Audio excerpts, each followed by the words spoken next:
Actually, ang trabaho ko talaga, Grab driver ako. Tapos for the meantime, pagka hindi ako lumabas, yan, nagme-mekaniko ako. Simula nung nagkaroon ako ng sakit sa puso, halos hirap na akong kumilos kasi hindi ako pwedeng tumagal sa ilalim ng sasakyan. Pangalawa, hindi ako pwedeng magbilad sa ilalim ng initan. Napakahirap lalo pag may sakit ka sa puso. Kasi nung hindi pa ako na-atake, lahat pwedeng kainin. Taba, mga mamantika, medyo maalat.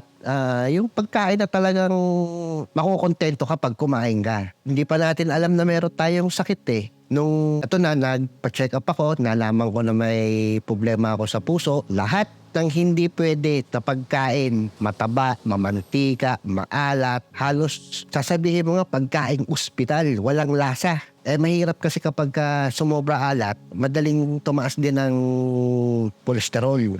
Doon nagkakaroon ng problema. Oo, masarap kumain. Hindi natin alam, yung sarap na pagkain natin na yon, yung pala yung magiging sakripisyo natin.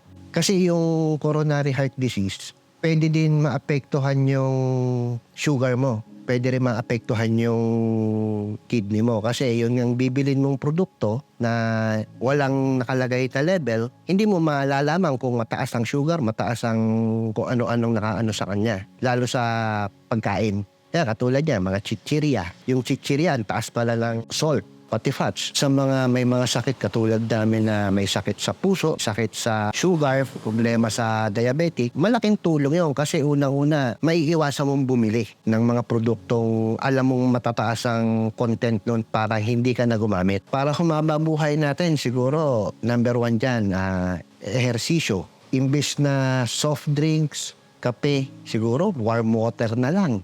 Tapos yung sa pagkain naman, siguro kahit alam nating mahal, alternate fish tsaka chicken na walang balat.